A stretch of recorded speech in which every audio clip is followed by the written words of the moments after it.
My name is Sergio Castillo. I am playing Hector Cienfuegos in the play Radical. I am also the play's author and producer.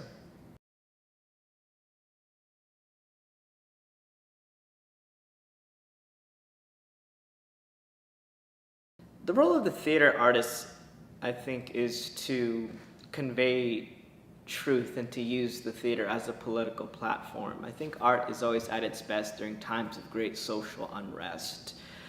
There's never a point where theater artists are not supposed to be commenting on the social conditions in the society in which they live.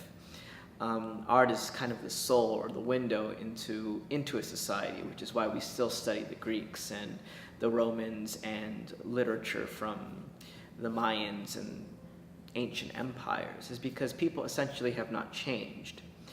And my goal with Radical was to bring a conversation about when violence itself becomes legitimized. When we're living in an age of fascism and where ideas have become, I can't even say that they're dangerous anymore because they're actually present, and where we literally have Nazis, marching in the streets with tiki torches and who are running over people with their cars, and the alternative right murdering people. I don't think it's the role of the artist at this point to sit back and not comment on these things. I think we have to really delve into it and challenge these notions and to fight fascism on every front. And as an anti-imperialist, as an anti-capitalist, as an anti-fascist, I felt it was my obligation to write a play and produce a play particularly to combat these ideas in the best way that I know how. I don't think there is a way to separate art and ideology from one another. They're not separate facets of one another. I think they live together in harmony. To say that you are not ideological when it comes to art, I think is an ideological position. And so for me, I think I had to choose a side, so to speak, and my side was with the exploited. It was with the people of color. It was with the queer community. It was with, the trans community. It was with the marginalized, the oppressed. The first priority, I think, in any kind of revolution that we're speaking of now is to dismantle patriarchy. This is one of the lessons we've learned from the Zapatistas in Chiapas and the Rojava Revolution, is that they first need to tackle patriarchy, then they can tackle state, then they can tackle capitalism. However, that's kind of in the opposite direction of how the Marxists believe, because the Marxists felt like you have to get rid of capitalism first, then you can get rid of the state, then you'll get rid of patriarchy. But the anarchists are doing it in the opposite direction, and it's been much more effective in the 21st century. So, with regards to art, I think that there is a way to promote that message. I don't personally know when violence becomes a legitimate form of political resistance, but I never think it is off the table.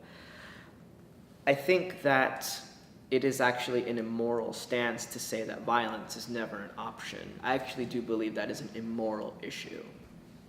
And it's immoral to say that violence can ever be used in political struggles, because human history has proved that there are times when it is appropriate to take up arms and fight against oppressors. And we can talk about Latin America, we can talk about Europe, we can talk about struggles in Africa, but when people were being slaughtered, as like in Indonesia, for example, I think people had every right to take up arms and fight their oppressors. But what does that look like in America? I don't know. And what point does that come to? Because people do not take up arms for what they believe in. They take up arms for their survival.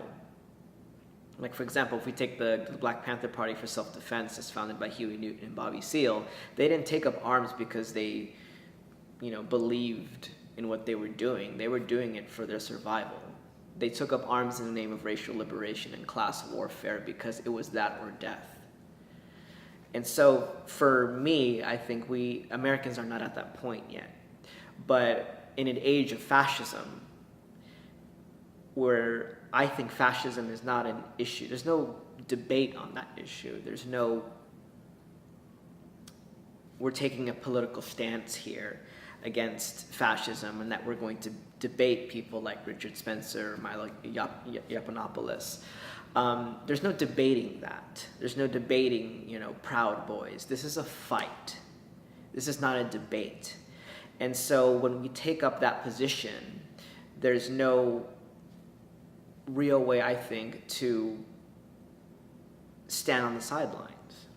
I think you have to fight on every front, and the front that I've chosen is the theater.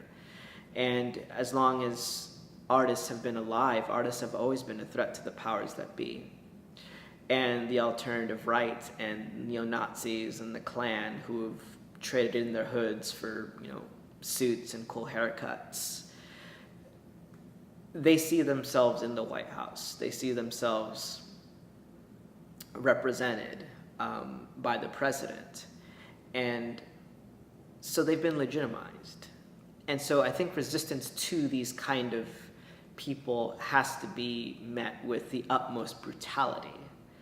And while I think that is quite a statement, I think it's true. I think that, again, we fought a world war about this, about defeating Nazis and killing Nazis. And I'm not advocating people go out there and murder people, but what I am saying is that there should be no tolerance for fascism in any way. Civil disobedience has its limitations. So where does violence begin?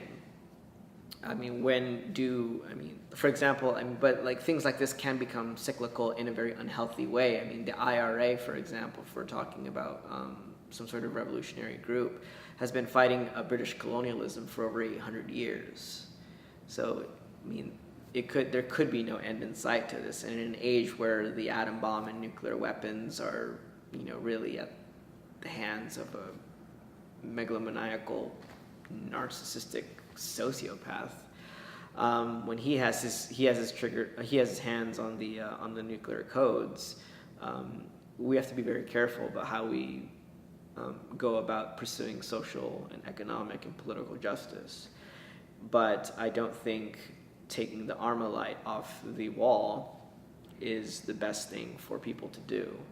In fact, I think at this point it is time for people to organize in a militant manner, because again, we're not fighting for our beliefs, we're fighting for our survival. That's what I think.